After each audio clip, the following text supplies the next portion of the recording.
Okay, perfect. Let's go ahead and get started. I'm introducing Tom Stanton, and he will give you an overview of some webinar housekeeping notes. Great. Thanks, Emily, and good morning, everybody, and welcome to this Partners Against Mortality in Epilepsy webinar. As Emily said, my name is Tom Stanton, and I'm the president of the Danny Did Foundation. For those of you I've not met, I come into this epilepsy community after my nephew Danny died from SUDEP at the age of 4.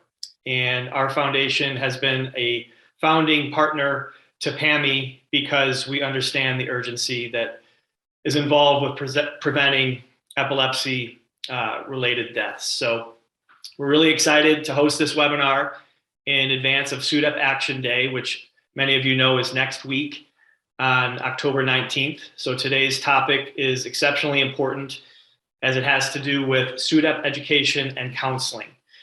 And as we go through the presentation today, feel free to submit questions in the question box. Feel free to chat to connect with other attendees. We ask that you do keep your questions to today's topic at hand, which is communication and counseling about the risk of SUDEP. So, for example, we won't be delving into SUDEP research or the mechanisms of what causes SUDEP, but we're really going to focus on the communication aspect of disclosing the risk. So, research tells us that people with epilepsy and their families desire early, transparent communication about SUDEP from their healthcare providers. Yet research also tells us that clinicians do not regularly counsel people with epilepsy about their risk, often because they see it as a difficult conversation. So I'm pleased that today's webinar will focus on how families and providers can improve these important conversations. As it's mentioned here on the screen, there'll be a recording of today's webinar in about 24 hours. And again, just a reminder to encourage you to talk to your doctor for medical advice or anything specific to your loved one's situation. So with that, I'm pleased to introduce our speaker, Dr. Monica Lemmon. Dr. Lemmon is a child neurologist and communications researcher at Duke University. She will be sharing her team's work exploring when and how caregivers prefer to hear information about their child's risk for SUDEP. Dr. Lemmon will discuss resources that can help caregivers to start a conversation about SUDEP with their healthcare provider, as well as ongoing work to help prepare clinicians to counsel about SUDEP risk. So thank you, Dr. Lemmon, for joining us today. And again, after this presentation, we will take questions from the audience. So everyone listening, a reminder, you can use the chat box to enter your questions. So with that, I will turn it over to you, Dr. Lemmon. Wonderful. Thank you all. And thank you for that warm introduction, Tom.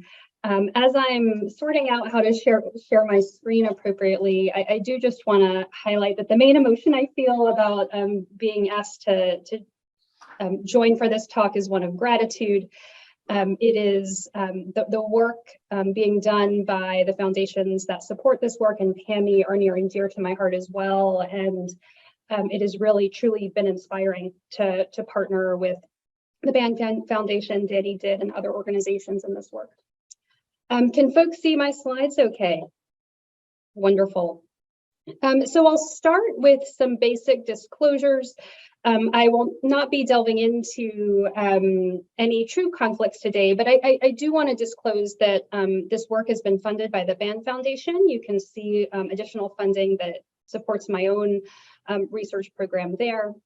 And the other disclosure that I think is important is I come to this work not as an epileptologist, but as a child neurologist who thinks through these issues primarily from a communication lens.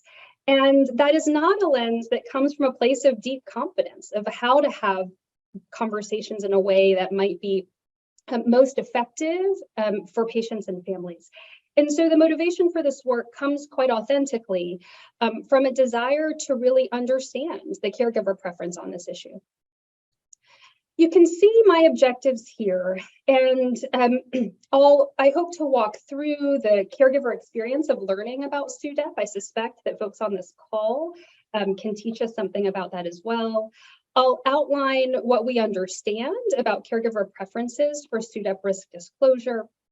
I'll talk through some clinician perceived barriers to SUDEP risk disclosure, and then we'll end with some emerging tools that our group's been working on to help support conversations about SUDEP risk. And folks on this call know that SUDEP is one of the most common causes of early death in both children and adolescents who are living with epilepsy.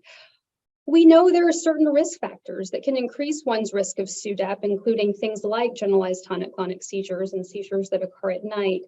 And we know that there are steps that caregivers and patients can take to reduce their risk of SUDEP. And yet, we also know that there are many cases of SUDEP that occur in young people and adults who are living without these risk factors and who modified their risk factors as much as they could. The existing data suggests that patients and families want to hear about SUDEP from their healthcare providers, and unfortunately, previous data would suggest that this doesn't occur often enough. There are a lot of barriers to talking about SUDEP risk, and as a child neurologist, I will be honest that there are times, especially earlier in my career, when I hesitated to initiate the discussion, asking myself questions like, do I have time? Might I increase worry? How should I think about having the child present in this conversation? And it was these types of questions that served as the motivation for this work, because we all know that parents value, and it's our responsibility to ensure that patients and families learn about SUDEP from their clinician. What else can we learn about the logistics, the ins and outs of how parents and caregivers would like that conversation to go? And how might we think about tools that we can develop both for parents and for clinicians to empower and support these types of conversations? And so to better understand some of these questions, we worked with a stakeholder advisory board to create a survey about SUDEP risk disclosure. We disseminated that survey via social media channels with the help of our stakeholder partners, including many people on our call, the BAND Foundation, Danny Did, Child Neurology Foundation, Epilepsy Foundation, and Hope for HIE. You can see here that that survey included 20 close-end questions and several free text questions as well. And we analyzed those data using slightly different approaches. As you can see here, over 200 people completed the survey. And most of those participants lived in the United States, most identified as white. I think it's important for me to pause here and acknowledge that these demographics don't reflect those of the broader population of caregivers and people living with epilepsy. And so as we think about our results and as we think about next steps, I challenge all of us to think about that limitation and think about our responsibility to make sure that our research cohorts are adequately reflecting people living with conditions that we're studying. Some patients and caregivers who completed this survey had personal experience losing a loved one to SUDEP. And as you can see here, most children had a relatively high seizure burden. Most, but importantly, not all caregivers were aware of SUDEP at the time of the survey. And so as you can see here, some caregivers learned about SUDEP via the survey itself. And these caregivers were directed to the Child Neurology Foundation's website with some educational content around SUDEP.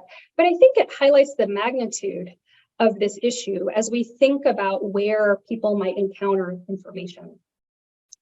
Only 16% of folks who filled out this survey had heard about SUDEP from a healthcare provider.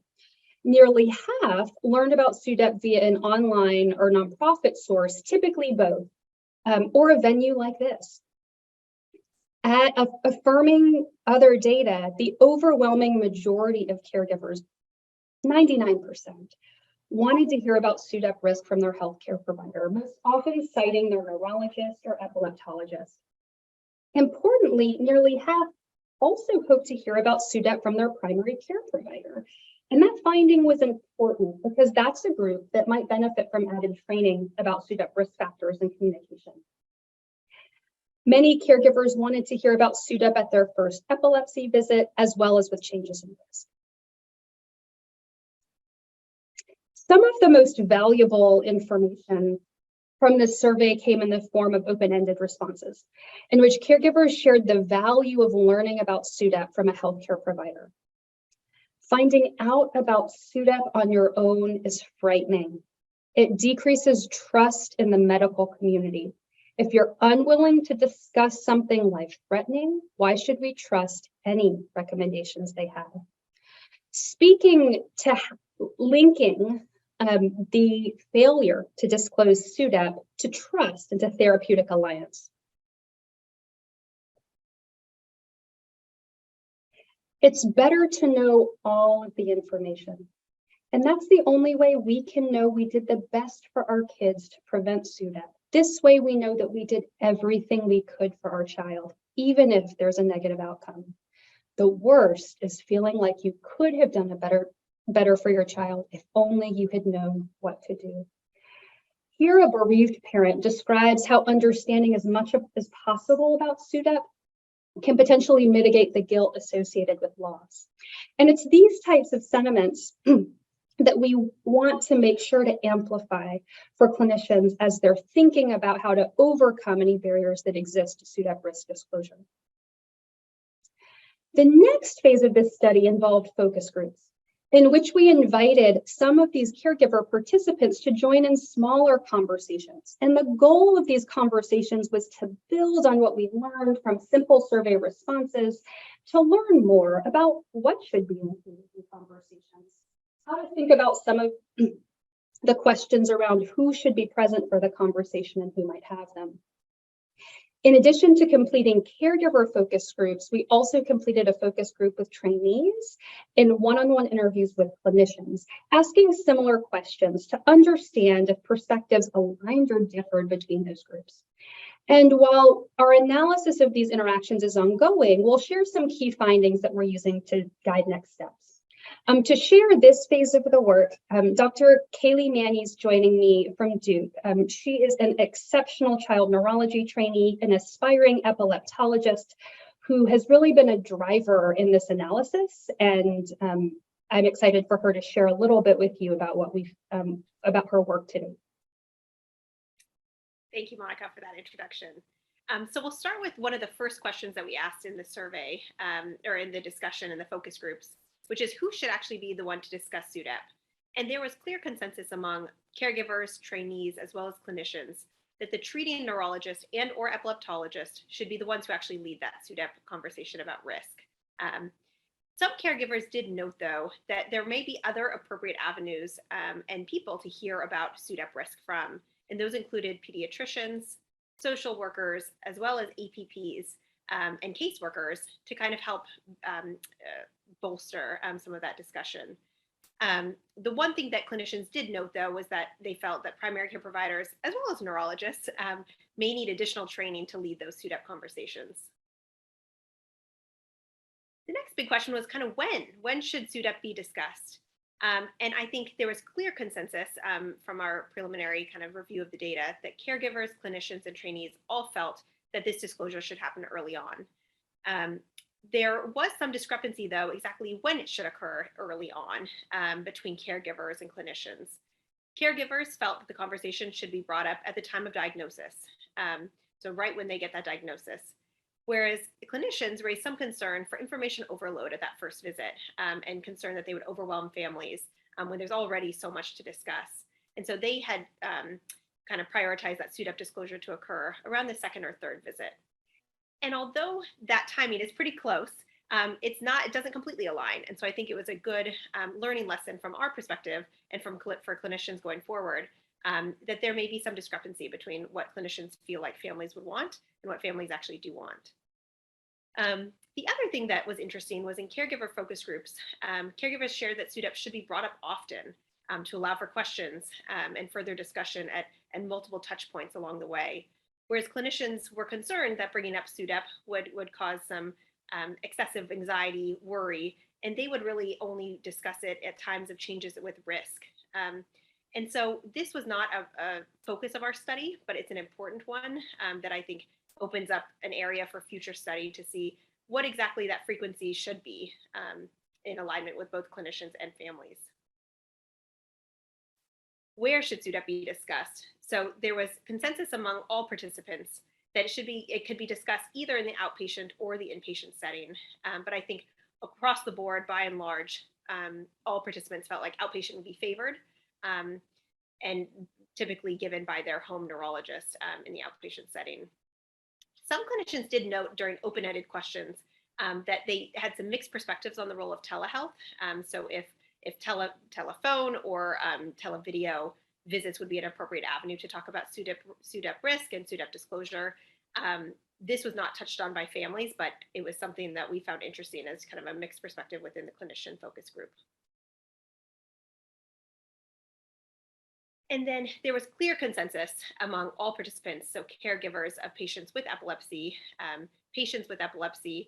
trainees, as well as clinicians. What are some key components of the discussion that should be had? Those included a clear definition of SUDEP, explanation of risk factors, as well as actionable strategies to actually modify those risk factors, importance of medication adherence, being honest and open about the unknowns. As we know, as it's part of the name, we know there's lots of unknowns with this diagnosis. And then connections to peer support and additional informational resources, like many of those represented here today, but important for clinicians to share those with families. And then to whom should SUDEP be discussed? So across the board, adult patients who have epilepsy, I think there was clear consensus that this should be discussed with them directly. But one of the questions was, what do we do about pediatric patients or patients who don't have the developmental maturity or the developmental capacity to handle a serious conversation like this? And there was mixed response. So some of the caregivers and clinicians felt that the child who is living with epilepsy should always be included in the discussion. It's their health, and it's something that they should be told frankly about. And then some participants felt that if a patient was not developmentally mature or able to handle that conversation, or they were a child, that really it didn't serve a large benefit and caused excessive worry and confusion. On further discussion with the participants, though, it seemed, and especially caregivers of patients with epilepsy, there seemed to be consensus that asking the caregiver's permission first would be helpful and would allow them to be in charge of the dissemination of the information, which I thought was really a very, very good idea across the board. As we know, and which is part of why we do a lot of this research, is there's lots of barriers to this SUDEP discussion. It's not an easy one to have. But what we did find was that there was a central theme among all participants, that there's a fear that SUDEP disclosure could exacerbate stress and anxiety on families and parents.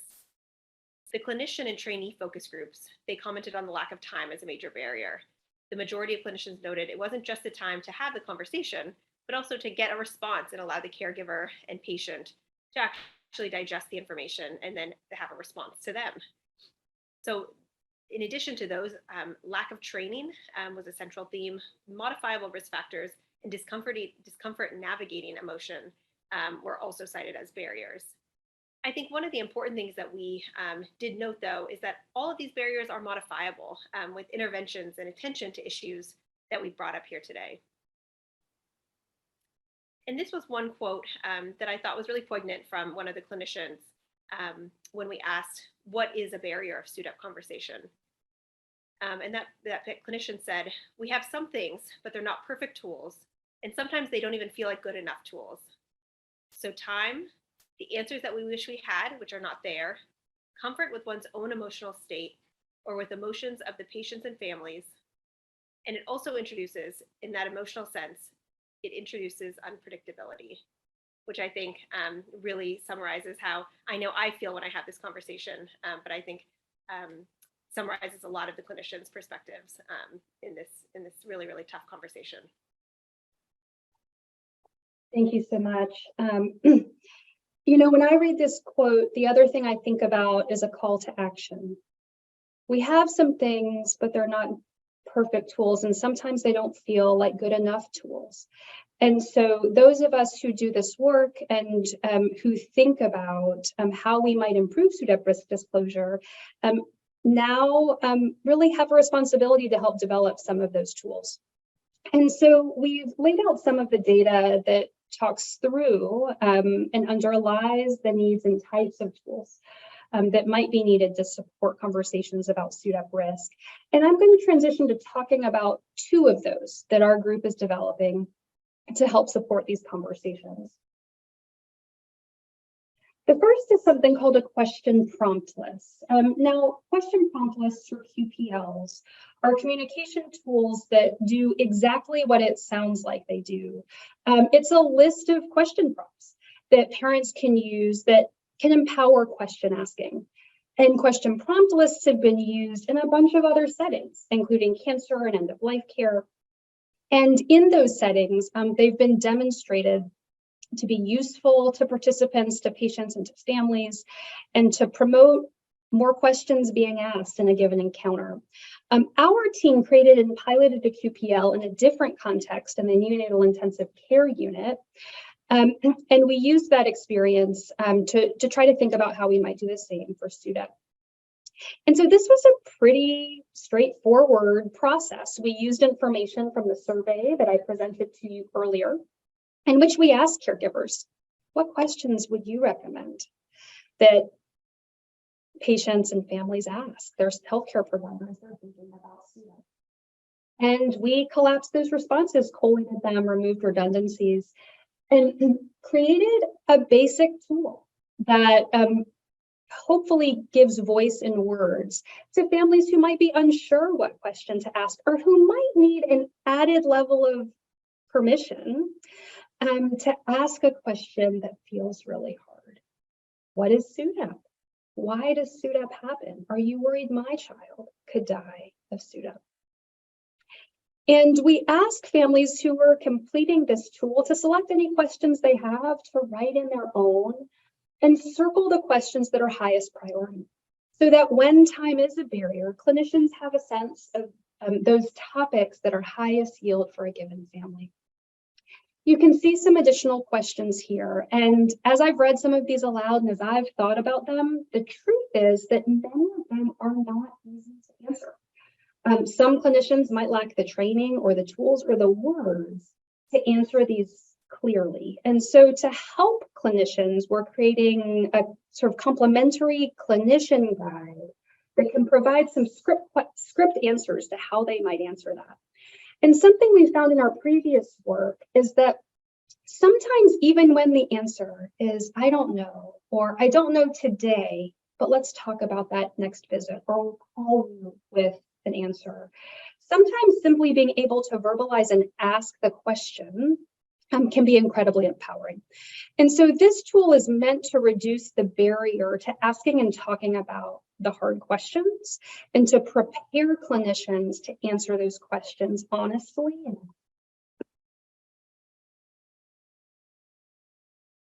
There are lots of communication frameworks out there that can be used to support hard conversations. And as we've been doing this work, we've been looking to some of those frameworks to think about ways that clinicians already learn about communication and how we might adapt those tools to educational programming and clinician training around SUDEP. And so the SPIKES tool is a tool that emphasizes key principles around difficult communication, things like setting, perception, invitation. So this is like asking permission to talk about SUDEP, for example, imparting knowledge, attending to emotion, and summarizing. That tool's been well established in other settings and is one that many clinicians already have some familiarity with. It's also one that has been used in other SUDEP educational programming to try to empower communication about SUDEP risk disclosure. That said, we know that talking about SUDEP risk is different than some of the other difficult communication encounters that clinicians might receive training around. And so for that reason, the tool needs to be adapted to account for those differences. And so we've begun to work on this, and you can see kind of a basic mock-up. This is a long way from done, but what I will say is as we streamline and test the language, you can get a sense of what this might look like.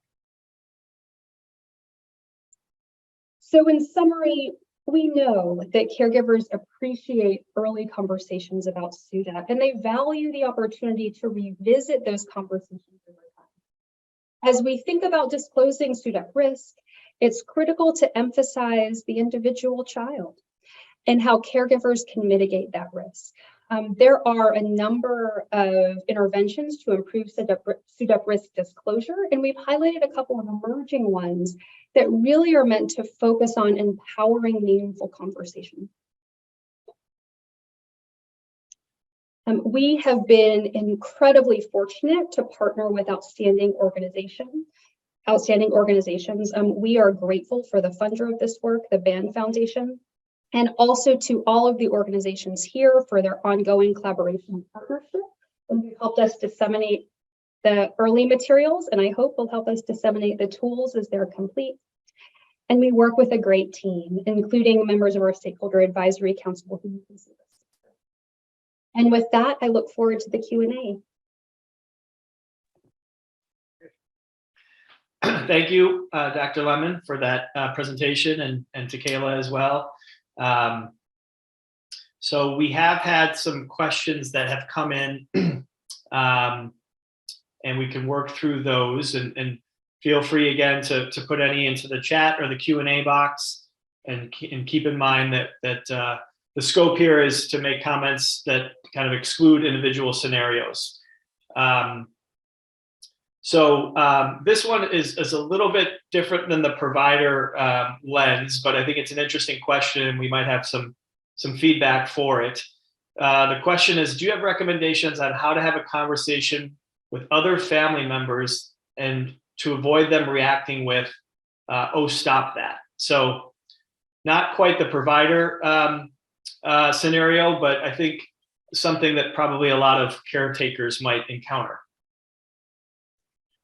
Such an important question. And if I'm understanding the question correctly, it's how do I make sure, as I'm describing this, that the people around me honor the very real concern that comes along with thinking about what it means to mitigate risk in the context of living with epilepsy. And I would say that you know, we haven't researched this explicitly, so I'm now talking a little bit outside of my scope. But I think being honest and transparent when those reactions happen about the harm that they can cause, and sort of just naming the emotion of, you know, based on that response, I want you to know how I'm thinking about this and the weight that we're living with. I can imagine a role for educational materials that I know already exist, made by some of the partners on this call, and sort of directing folks to those to do some learning on their own. And I would also add, and this is less about the question, but I just want to name it, that just to honor as a clinician, when that happens, to know that we recognize the immense burden, weight, and responsibility that can come along with being a caregiver of a person living with epilepsy. There are also a number of joys. But just knowing and kind of naming that, regardless of how that might be perceived by others, to just honor that we see you in that role, and know that much of what you're navigating outside of the clinic is really what it's all about when we think about how to best support, empower, and care for our children. Great. Thank you. So another, more of a comment that came in that I think is really valuable and important. We've talked about kind of the strategies for having the conversation and why it's important to us as caregivers. But an audience member named Angela wrote in and said, the idea of focusing on treatment options, medication, diet, surgery, is another valuable way to address the topic. And she said, in my view, the discussion of SUDEP falls short on this point frequently. So I think that's a really important aspect to this, not only the disclosure out of respect for the parent and their role as the caregiver and the person who's ultimately responsible for the treatment of their loved one, but also just to share information and education about what the possibilities are. So.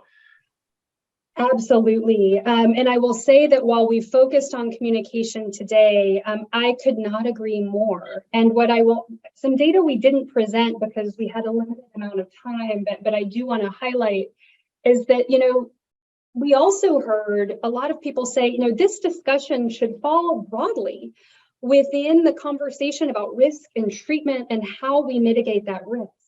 And that importantly, it doesn't need to fall separately from those things, but should be wrapped up in how we talk more broadly about how to best treat and manage your child's epilepsy. And so I see those things as very linked, and I couldn't agree more that this is a lot more than how one has the conversation. When we think about sort of strategies more broadly, that's simply the lens that this particular study was focused on, but I couldn't agree more with that sentiment. Okay, as you can imagine, quite a few listeners today have lost a loved one. I know just scrolling through some of our audience participants, just recognizing their names and their stories. One mom wrote in and just made the comment that, as parents, we were not told that this could be a possibility.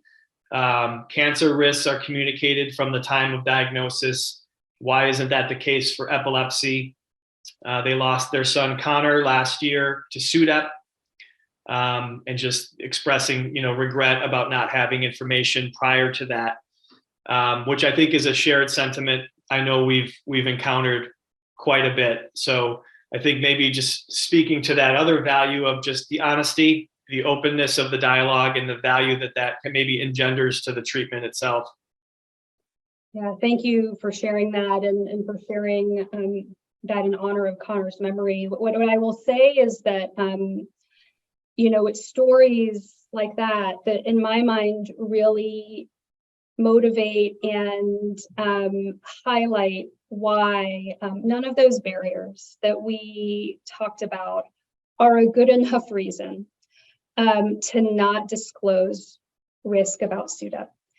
And I think that we know that there are too many stories of parents and caregivers who did not learn about SUDEP or SUDEP risks when they should have. And in some cases that came after tragic loss. And so I just want to thank you for participating in venues like this. We are incredibly fortunate that that caregivers and families have participated in some of this work to help, I hope, really highlight not only the need for earlier, better communication around SUDEP risk, but also the stakes. And so I thank you.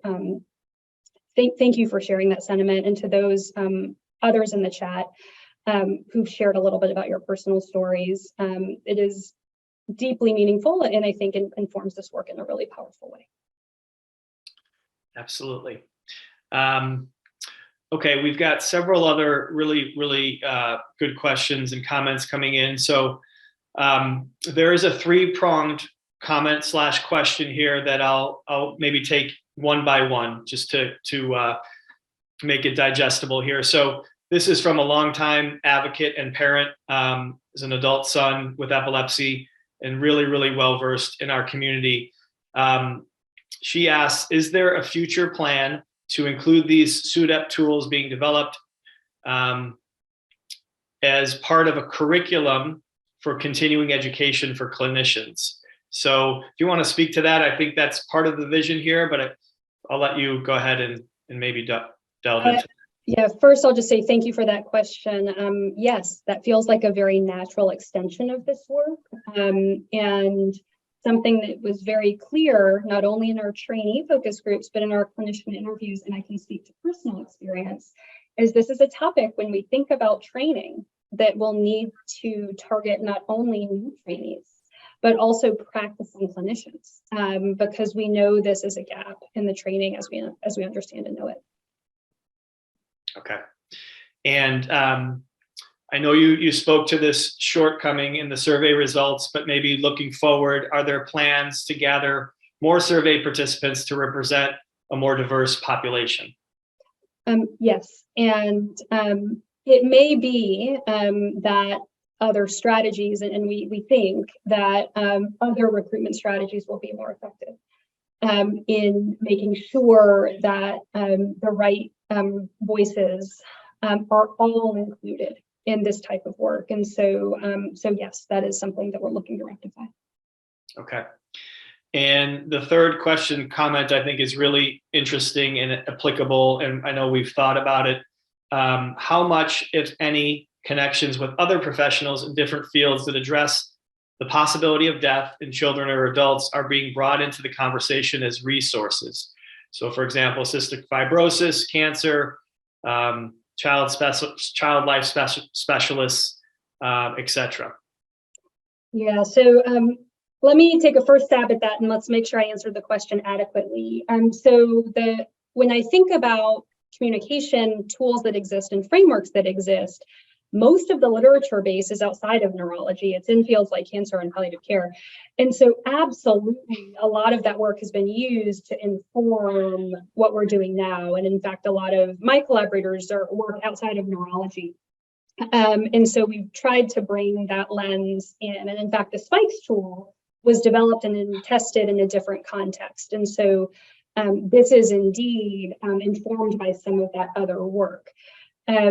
When we've tried to think about conversations that might, how different types of conversations map on to SUDEP, there are things about talking about SUDEP that's a little different than in some of those other conditions. And that's why doing the more formative work that we've just presented to you, we felt like was necessary instead of just taking one of those tools off the shelf and using it. And so we're looking at kind of adapting some of that work to the specific context in recognition that it's unique. Okay, we have a comment here from a longtime advocate and a mom who lost her daughter. And she comments, I've heard too many physicians say they don't feel comfortable because SUDEP is rare and they're not sure how to broach the topic. I hope there is more coverage of this with students during medical school to help them discuss this issue. And I'll just kick off with a comment that this is something that we're trying to be a part of with the Danny Did Foundation. I know PAME is interested in this as well. You know, I think finding ways to do it on a broader scale is really important. We've done and will continue to do some of these conversations and trainings school by school. But I think if we can find ways to get this into the curriculum, it would be even more meaningful moving forward. I would simply just echo all of that and say that, you know, I think the further upstream we can target training and resources, the better. And in addition to thinking about medical students, I think another place that we'd like to think about as a next step are within child neurology training programs, in recognition that that's probably not upstream enough. And that is a place where there are standardized curricula that we could potentially impact. Okay, there's a few comments that came in, not necessarily questions, but I think they're really meaningful to include. Gentleman writes, I'm finishing up a book on my son's medical journey. I would like to include a bit about the real fear caregivers have of SUDEP when they have a loved one with epilepsy. I'm always grateful to learn as much as possible on the matter. So he thanks our presenters. Another person writes, as the Assistant Director of Epilepsy Services, we have blessed several individuals to SUDEP over the past few years. Thank you for sharing this information. We have a mom who writes in that her son was born with epilepsy. He's now 4 years old, going in for his second brain surgery. And just communicating how important it is that they learned about this risk and how much it concerns them front of mind. So I think echoing the sentiment of a lot of parents, I think on any other end of the spectrum, whether there's a refractory child or a child who's well controlled, I think universally this is a risk that concerns all parents. Thank you for sharing all of those sentiments. I think it's really powerful to hear those perspectives. And I alluded to this earlier, but just to say it again, because I think it's so important, that really serves as a way, as a motivator and an inspiration to ensure that we do this work well, that we appropriately honor the experiences of those who've walked this journey, and that we make sure that we get tools in the hands of the people who need them so they can help families actively walking the journey now. Yeah. We had a parent write in with a question that's not necessarily about communication, but terribly important, in that she asks about bereavement support. So I guess I would just make a plug for the resources of the Epilepsy Foundation. And I know Allison Kukla and her colleagues there are available and ready to help families who have experienced a terrible loss, such as SUDEP or other forms of mortality in epilepsy. So I would encourage you to reach out, if you haven't, to Allison and the team at Epilepsy Foundation for that type of support. Let's see. Another question, I guess maybe similar to the question about strategies for family members. This question asks about suggestions on how to have the SUDEP conversation with the child's school. So a little bit of a different scenario, but perhaps similar tactics to those you suggested, Monica. Yeah, it's a really excellent question, and it's not one that we've studied directly. So I'll be transparent that I don't have evidence-based recommendations. What I will say is, obviously, we know the critical importance of seizure action plans, and that following up those action plans with conversations is critically important. What's occurring to me is that when I think about those plans, I think something we should think about is how information about risk reduction is best communicated within those, and if there's space for more enhanced resources for the school. And there might be folks on the call who have those in their hands, or who have a sense of better resources out there to direct teachers, school nurses, and other school professionals towards. Good.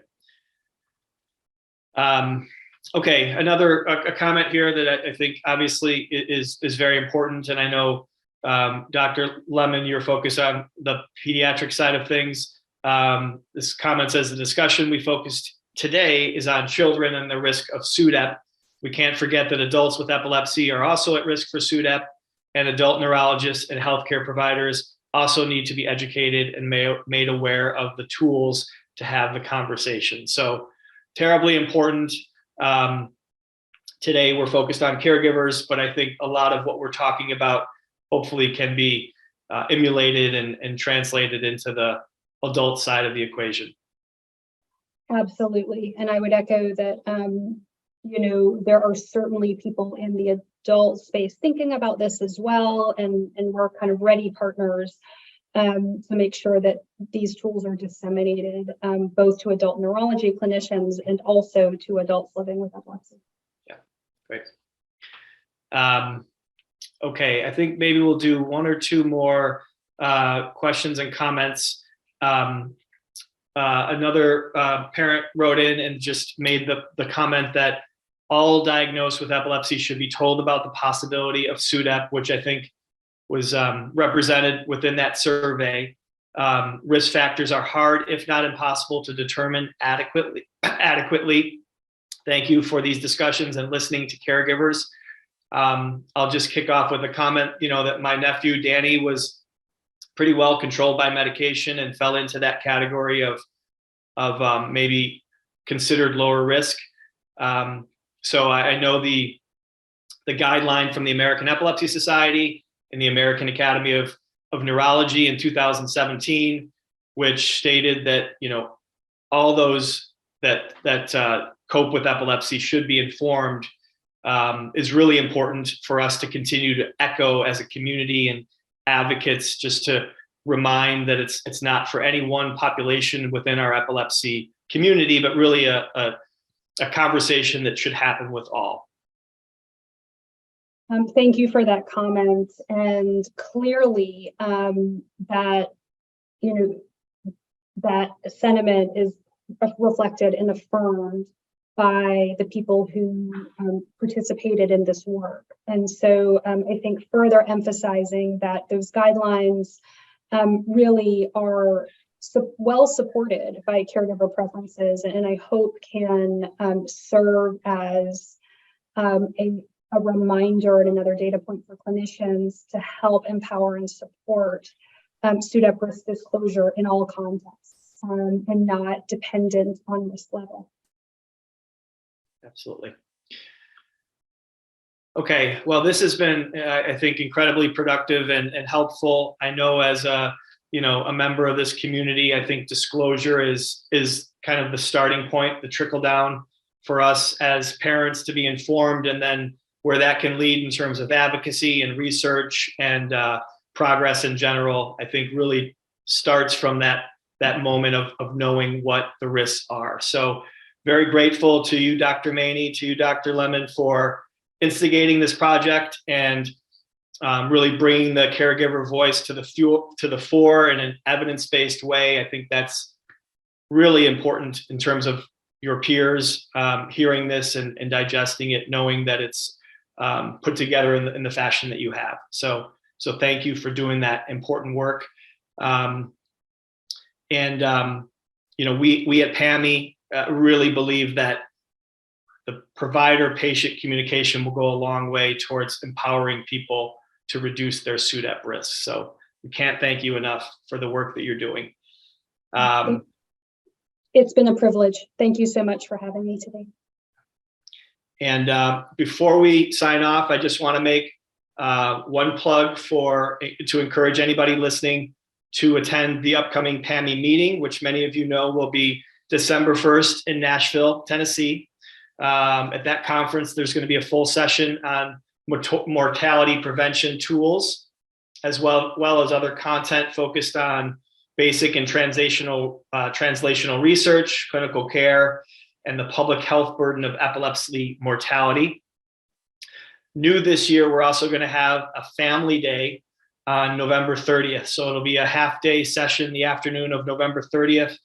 And then the full day will be that following Thursday, December 1st. So if you're interested to learn more, the best source is pameonline.org to find out all those details. So we hope you can join us if you're able to get to Nashville. Thank you again, Dr. Lemmon, Dr. Maney, for being with us today. And we look forward to seeing you, many of you at PAME later in December, and hopefully on an upcoming PAME webinar down the road. So thanks so much. Thank you. Thank you.